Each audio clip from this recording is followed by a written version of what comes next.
बेटा पति आदिवासी है, इसीलिए क्या ये लोग आदिवासी नहीं है क्या? आदिवासी का बेटा, ये गरीब लोगों से पूछिए, उन बच्चों के ऊपर क्या, उसका पिताजी के ऊपर दर्द क्या बीतता है? क्या हम यहाँ पढ़ने के लिए आए थे कि हम यहाँ आंदोलन करने के लिए आए थे? क्या कोई भी छात्र क्या सिर्फ बीजेपी का ही होता है क्या? जेएमएम से छात्र लोग नहीं है, कांग्रेस के छात्र लोग नहीं है, उसको क्या नौकरी नहीं चाहिए क्या?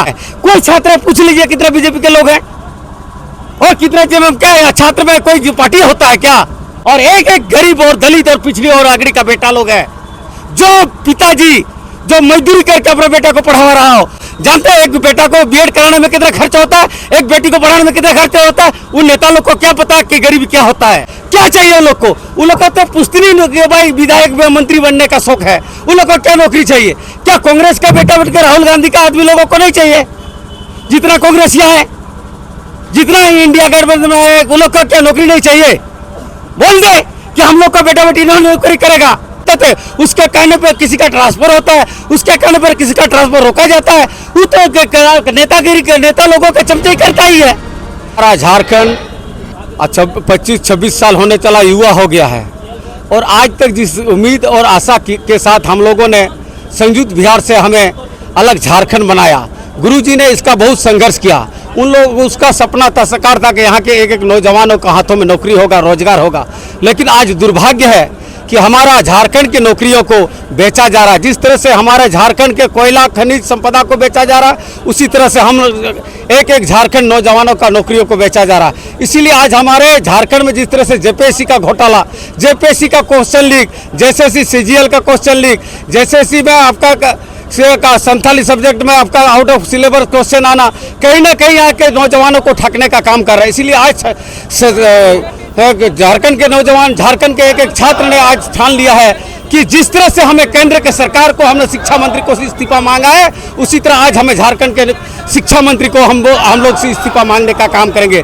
जितने भी जेपीएससी और जेएसएससी का जितने भी घोटाला हुआ है, उससे संबंधित लोगों को यथाशीघ्र सरकार सीबीआई जांच या सीआईडी से जांच करके उसको नौकरी से बर्खास्त करे, अन्यथा शिक्षा मंत्री से अपना इस्तीफा दे, अन्यथा पूरे झारखंड में उलगुलान और हुल होगा। इसका आगाज संथाल की धरती से और हमारा कोल्हान आपका बिरसा मुंडा के धरती से हो चुका है। हमारे पूरे प्रदेश में एक एक नौजवानों ने रांची के धरती में वहां उन लोगों ने कई एक सप्ताह दिनों से अनशन पे बैठे हुए वहां आंदोलन कर रहे हैं। लेकिन हमारे दुर्भाग्य, हमारे शिक्षा मंत्री जो हमारे प्रदेश के मुखिया हैं, उन्होंने ये भी मुनासिब नहीं पाया, उसका प्रतिनिधि भी, सरकार के एक भी प्रतिनिधि उसको देखने तक नहीं गया। ये कहीं ना कहीं हमें दुर्भाग्य है। इसीलिए आज झारखंड के एक एक नौजवान ठगी महसूस कर रहे, इसलिए झारखंड छात्र मोर्चा आज उलगुलान का आगाज कर रहे हैं।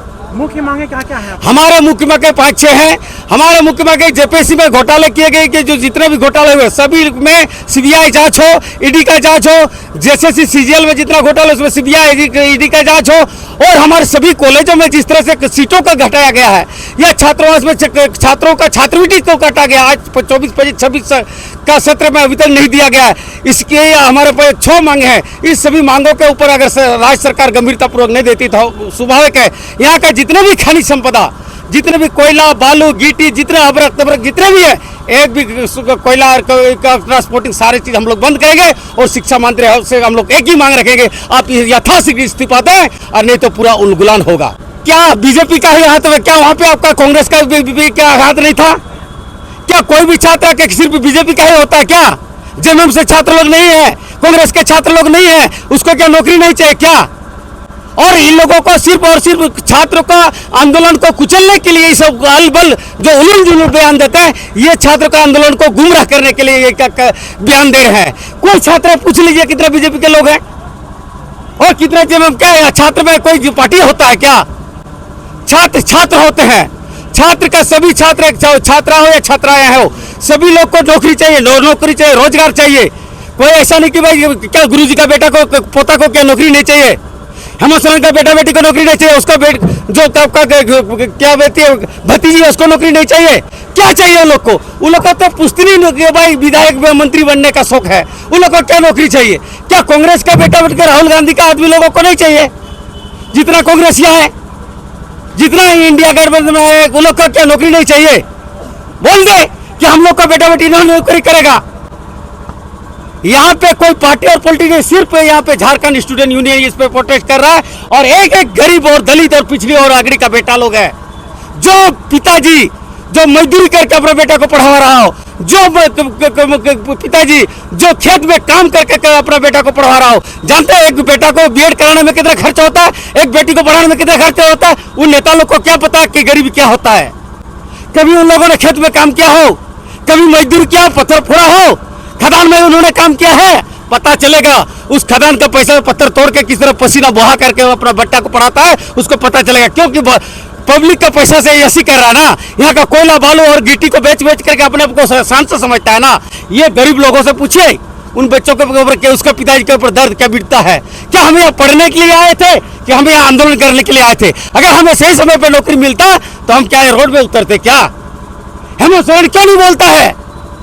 क्यों बोलता कि हम आदिवासी का बेटा है? जब अपने जेल में चला जाता तब उसका वाइफ तो गोटे रोते ही है, लगता है समुद्र का पानी भी कम पड़ जाएगा, उस तरह का आंसू बहाती है कि मेरा बेटा पति आदिवासी है, आदिवासी है। इसीलिए क्या ये लोग आदिवासी नहीं है क्या? आदिवासी का बेटा क्या?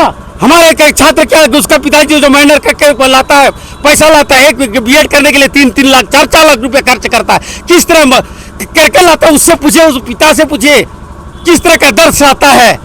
इसलिए आज हम लोगों ने शिक्षा मंत्री से आह्वान करते हैं यथाशीघ्र लोगों को बर्खास्त करें और जितने भी लोग संबंधित उसको जेल भेजने का काम करें। आज रहता आप अपना शिक्षा मंत्री से इस्तीफा दें, नहीं तो उलगुलान होना तय है। अभय तिवारी ने रैंक 2 लाया है जेएसएससी सीजीएल में, क्या बोलिएगा? अभय तिवारी का तो पूरा खानदान ही उसका रैंक क्या हो, वो नंबर 1 में आता है। अभय तिवारी वो पूरा हेमंत सोरेन का सरगना है।